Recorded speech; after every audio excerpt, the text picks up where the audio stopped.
The old structure was, you describe a terminology we use at ClientWise frequently, the Lone Ranger. The solo Lone Ranger who was the primary rainmaker, who then was the primary advisor, who hired support staff to process paperwork. The leader of today is really thinking like, no, we want our impact in our communities to be bigger.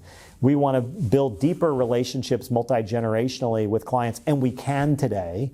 Even clients that have their kids and grandkids that kind of move off, they go to college away, but they stay, where they maybe went to college, or they land a new job, or they move around. People are much more mobile than they were 50 years ago, 30 years ago. So the ability to build relationships in a very virtual kind of way, I think we've accelerated that certainly in the last year.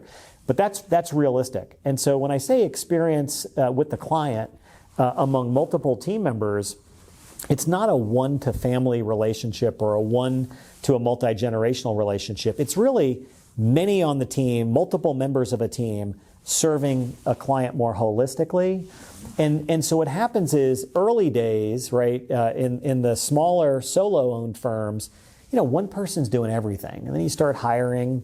And by the time you cross over, become an ensemble, now you're starting to build out departments.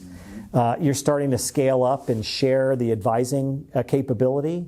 And the clients are recognizing that they might work with multiple members of the firm, that they're not clients of a, Ron, they're clients of a LiveWell, of a firm that's committed to serving their family. And that transition requires team. And it requires a team to be in alignment about where are we headed, what kind of business are we building, what's the vision of the business we're building, and there's a human element that each member of the team must understand what skills, what experiences, what credentials and capabilities they need to acquire to be better, better value, not only for themselves and to the team members, but also for the client.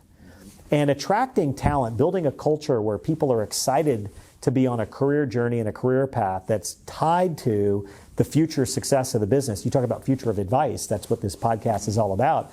The future of advice is teams working collaboratively to serve clients, creating experiences where the clients know they can trust the firm, not just trust an individual.